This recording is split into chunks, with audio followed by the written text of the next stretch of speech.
que há de errado conosco? Comentário de Mari Persona. Eu gosto muito de assistir documentários, principalmente sobre civilizações antigas. E ontem eu estava vendo um sobre os templos que existem ali no Camboja, que é de uma civilização antiga, conhecida como Khmer. E esses templos são antigos, não são muito antigos, porque eles são já da era cristã, né? Alguns deles já tinham entrado na era cristã.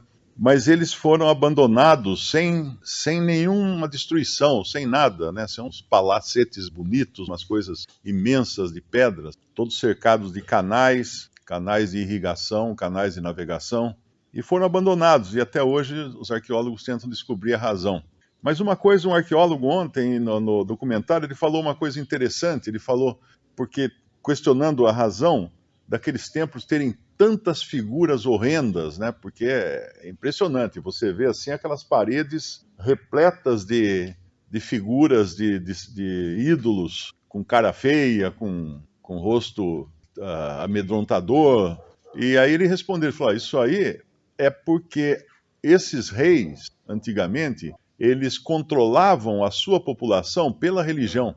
Então, quanto mais pavor pudesse colocar nas pessoas, mais elas se mantinham submissas. Isso não mudou até hoje, né? Hoje mesmo eu recebi uma mensagem de uma moça cristã dizendo se ela deve jogar fora o celular Xiaomi, acho que é o nome da marca, Xiaomi, porque ela descobriu que é uma palavra budista. Então, se ela deveria jogar fora o celular dela. E eu disse para ela não ligar para essas pregações de pastores pentecostais que colocam terror nas pessoas, aterrorizam as pessoas. Eu até perguntei se você se chamasse Diana, o que você ia fazer? Pular na lata de lixo, né? Porque é o nome de uma deusa grega.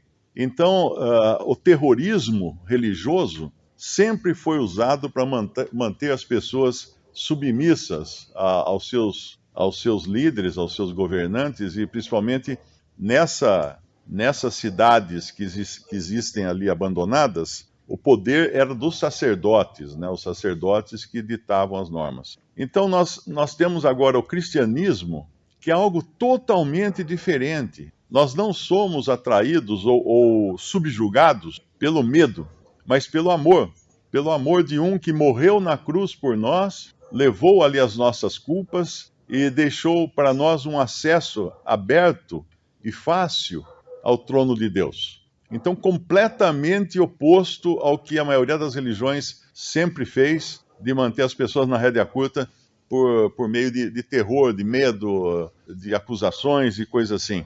Então, quando nós vemos aqui nesse segundo capítulo de 1 Pedro, quando ele fala no versículo 3, se é que já provastes que o Senhor é benigno. Acho que aqui todo mundo já provou, né? Ninguém tem dúvida quanto a ele. E aqui, quando fala de pedras, não fala dessas pedras que os arqueólogos desenterram. Fala de que somos pedras, ele é pedra viva e nós somos pedras espirituais.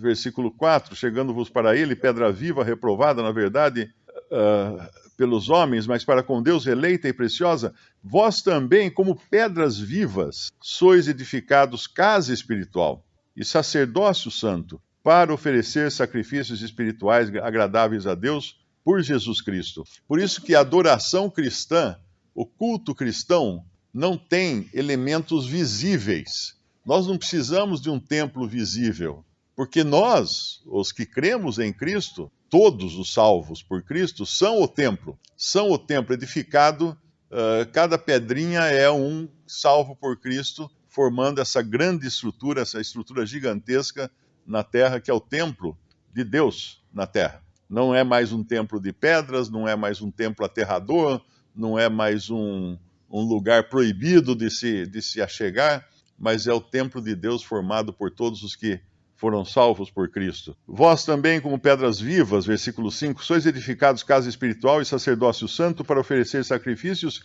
espirituais agradáveis a Deus por Jesus Cristo. Nós não precisamos matar bois, nem ovelhas, nem frangos, né, como algumas religiões pagãs fazem, porque o nosso sacrifício é espiritual também.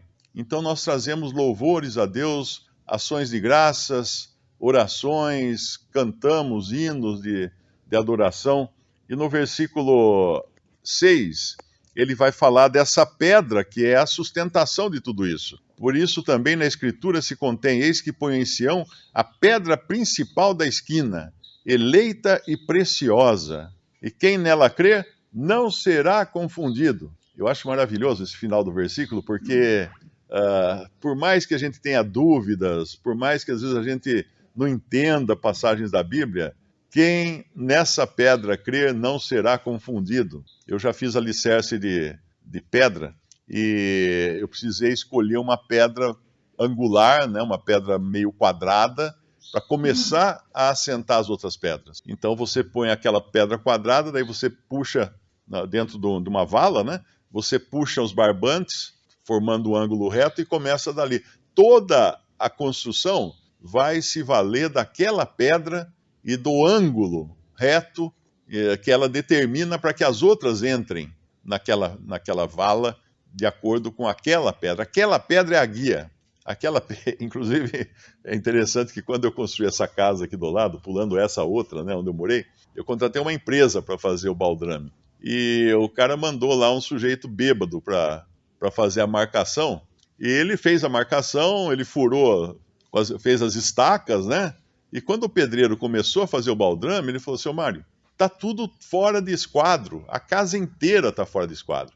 Era como se pegasse uma caixa de papelão e apertasse nos dois cantos assim, e ela ficasse meio trapezoidal. Aí ele precisou, coitado do pedreiro, teve um esforço tremendo de começar a fazer uma parede, por exemplo, ele começava uma parede com meio tijolo saindo para fora do baldrame, de um lado, e terminava lá no fim com meio tijolo saindo para fora do outro lado, para tentar acertar, mas ainda assim teve muito problema no telhado, principalmente porque as telhas não encaixavam. As telhas foram fabricadas para encaixar numa estrutura com ângulos retos. E então o problema foi começar errado, partir de um ângulo errado no começo. A nossa vida, quando ela começa de um ângulo errado, de uma pedra errada, ela vai ser torta até o final. Não tem jeito. Mas aquele que crê, como fala no versículo 6, quem nela crer não será confundido. Então, se a pedra inicial tem os ângulos certinhos, bem retinhos, e você pode puxar o barbante nela e confiar nela até o fim da construção, que você não será confundido. Esse é o nosso Senhor. Mas para os que não creem, ele vai falar no versículo 8, e uma pedra de tropeço e rocha de escândalo para aqueles que tropeçam na palavra, sendo desobedientes para o que também foram destinados. Uma coisa é você não obedecer à palavra. Uma coisa é você não obedecer à palavra, por algum motivo. Por algum motivo você não quer obedecer à palavra. Sua vontade própria é maior do que a obediência à palavra. Outra coisa é tentar negar a fidelidade e a veracidade da palavra de Deus. Se tem uma coisa que nunca vai passar, é a palavra de Deus, né? Passarão os céus e a terra, mas as minhas palavras não passarão. Então, quando nós cremos nessa palavra, ela é como sendo fidedigna, não há o que errar. Não vai sair torta a parede da nossa vida, né? Ela vai seguir no prumo. Claro que ao longo da construção da nossa vida, mas nós vamos sair daqui, sair para lá, sair para cá, entortar um pouco de um lado, entortar um pouco do outro, mas estamos firmados na rocha que é Cristo. É a base, o fundamento de tudo é Cristo. No versículo 9, ele fala: vós sois geração eleita, sacerdócio real, nação santa, povo adquirido, para que anuncieis as virtudes daquele que vos chamou das trevas para a sua maravilhosa luz. Nós vamos entender a graça de Deus, a misericórdia de Deus, quando nós entendemos que estávamos em trevas, que éramos escravos do diabo, escravos de Satanás. Como fala lá, eu acho que em Hebreus, né? Fomos libertos, deixa eu ver se eu acho aqui, eu não estou lembrando a palavra agora que fala, mas fomos do império das trevas, fomos transportados do império das trevas para a sua maravilhosa luz. Se nós tivéssemos um lapso de visão espiritual para enxergar o que é o império das trevas, eu acho que a gente desmaiaria, né? Porque de tão terrível era o lugar onde nós estávamos. E esse era o lugar de que fala Efésios 2 também. Efésios capítulo 2 nos fala dessa posição horrível em que nós estávamos. e vos vivificou, no versículo 1, estando vós mortos em ofensas e pecados. Quer dizer, não tem uma posição mais baixa para alguém estar do que morto. Morreu é o fim do poço, né? O fim da picada. Em que noutro tempo andaste segundo o curso deste mundo, isso nos fala das modas, dos costumes, das ideologias desse mundo, segundo o príncipe das potestades do ar. Quem é esse? Satanás. Alguém aqui já se deu conta de que um dia na sua vida andou segundo Satanás? Ai, eu imagino, eu sempre fui tão religioso. Aqui está dizendo o contrário. Aqui está dizendo que nós andamos segundo o curso desse mundo, que são as ideologias desse mundo, as religiões desse mundo, as filosofias desse mundo. Eu, inclusive, coloquei uma frase nas redes sociais ontem, que baseada naquele versículo, né? Se alguém escandalizar um desses meus pequeninos, melhor seria, ou alguma coisa assim, que ele fosse atado a uma pedra de moinho ao pescoço e lançado no mar. E eu pus a frase seguinte: hoje empurram tantas ideologias nas crianças que vai faltar pedra de moinho no final. No dia do juízo vai faltar pedra de moinho, porque estão querendo perverter a mente das crianças com ideologias, e Deus vai julgar isso. Não somos nós que vamos julgar isso, não somos nós que temos que fazer passeata, fazer oposição. Deus vai julgar lá na frente. Ninguém se engane quanto a isso. E aqui em Efésios 2, versículo 2, em que noutro tempo andasse segundo o curso deste mundo, segundo o príncipe das potestades do ar, do espírito que agora opera nos filhos das desobediências, da desobediência. Eu sempre leio esse versículo, eu lembro de show de marionetes, né? Quem já viu aquele show de marionete? Mesmo hoje, até hoje tem, você atravessa a Praça da Sé, tem um homem lá vendendo marionete, bonequinho, então ele está com duas tabuinhas assim, com os barbantinhos, e ele vai mexendo e o bonequinho vai dançando. Nós éramos assim ainda antes da nossa conversão, dançando segundo a música do diabo, segundo ele comandando a nossa vida. Mas ele vai entrar aqui no versículo 3, entre os quais também todos nós também antes andávamos. Não nos enganemos disso. Não vamos achar que um dia nós fomos muito bonzinhos e piedosos e caridosos, porque não fomos. Aos olhos de Deus nós estávamos entregues nas mãos de Satanás, e ele guiava a nossa vida. Não era Deus quem dirigia a nossa vida, era Satanás. Antes andávamos nos desejos da nossa carne, fazendo a vontade da carne e dos pensamentos, e éramos, por natureza, filhos da ira, como os outros também. E aí vem aquela passagem linda, né? Que Deus quer misericórdia, pelo seu muito amor com que nos amou e etc. Mas voltando aqui a 1 Pedro, não somos confundidos quando estamos firmados na rocha, na pedra angular, e somos agora um povo eleito, sacerdócio real, nação santa, versículo 9, povo adquirido, fomos comprados. Para que fomos comprados? Para que anuncieis as virtudes daquele que vos chamou das trevas para a sua maravilhosa luz. É importante entender que nós não fomos salvos para nós mesmos. Estou salvo, que bom, estou salvo, que alegria, que bom. Não, nós somos salvos com o propósito de adorar a Deus, porque Deus busca adoradores, verdadeiros adoradores. Essa palavra verdadeiros, lá em João capítulo 4, tem um significado muito especial. Quando ele fala para a mulher samaritana, Deus busca adoradores que o adorem em espírito e em verdade. Não são quaisquer adoradores que Deus busca, são adoradores que o adorem em espírito e em verdade. Por quê? Porque adorador todo ser humano é. Ainda que ele adore uma pedra, ele é um adorador. Ele, na sua natureza adâmica, ele já nasce um adorador. Caim era um adorador, não é? Caim era um adorador à sua maneira, à sua própria maneira. E aqui ele então, no versículo 10, vós que em outro tempo não éreis povo, mas agora sois povo de Deus, que não tinhais alcançado misericórdia, mas agora alcançastes misericórdia. E aí ele vai então, depois de dizer que Deus nos chamou das trevas para a sua maravilhosa luz, para que anunciemos as virtudes dele. Nós podemos anunciar as virtudes de Deus de muitas maneiras. Nós podemos pregar a palavra, nós podemos ensinar nossos filhos, nós podemos ser luz nesse mundo, quer dizer, nós somos luz, né? Não há como ser luz. Nós somos a luz do mundo. E a luz, ela não age, né? A gente pensar na luz, ela não é metida, né? A luz simplesmente ilumina. O sal simplesmente salga.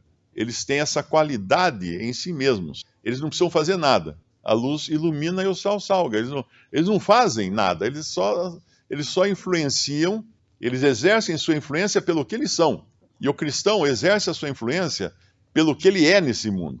O fato de ser cristão já está iluminando os que estão em redor, já está salgando ou temperando, dando sabor aos que estão em redor.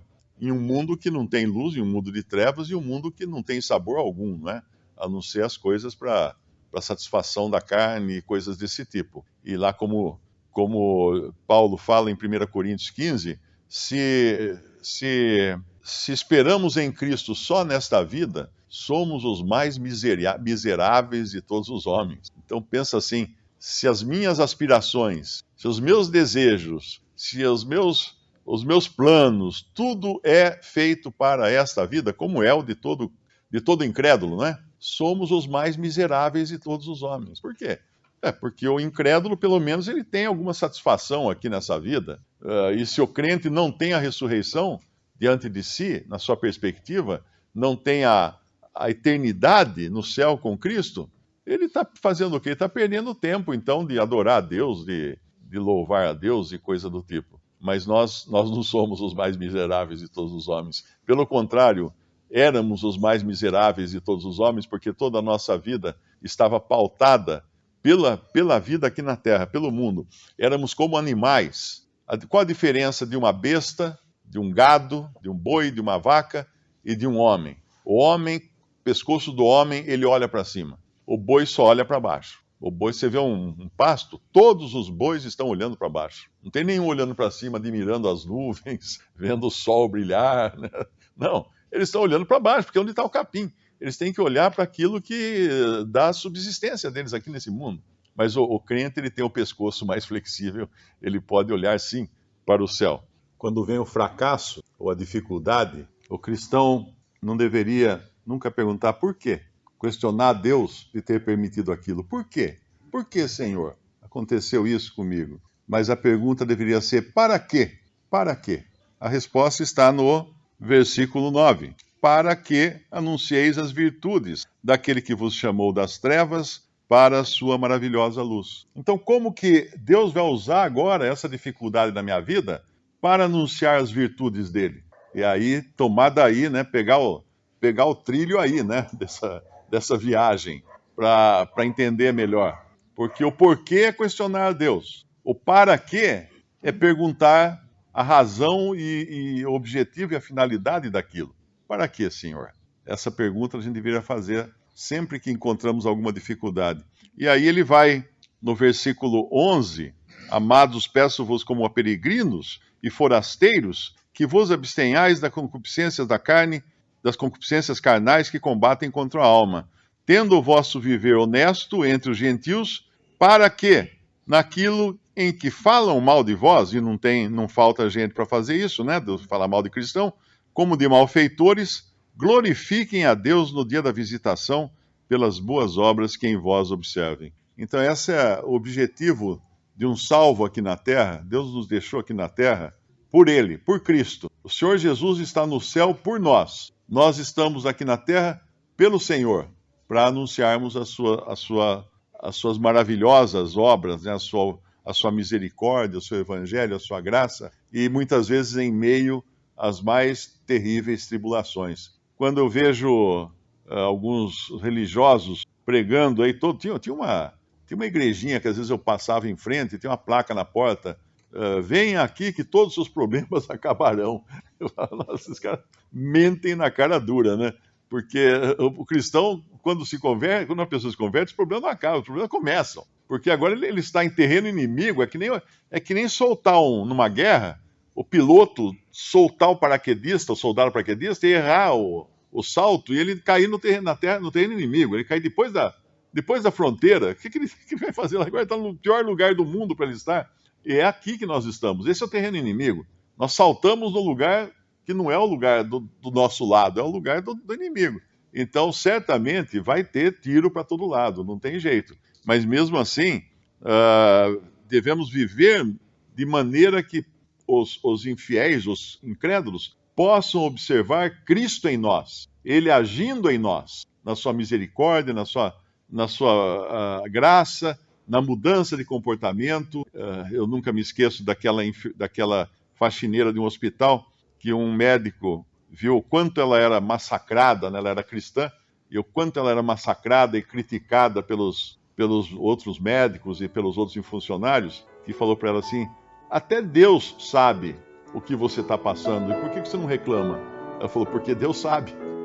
Ele já sabe, não tem que reclamar. Quer aprender mais da Palavra de Deus? Visite meu canal youtube.com/respondidas. Quer levar o Evangelho a mais pessoas? Curta esse vídeo, compartilhe e assine meu canal. Adquira meus livros buscando por Mário Persona em clubedeautores.com.br.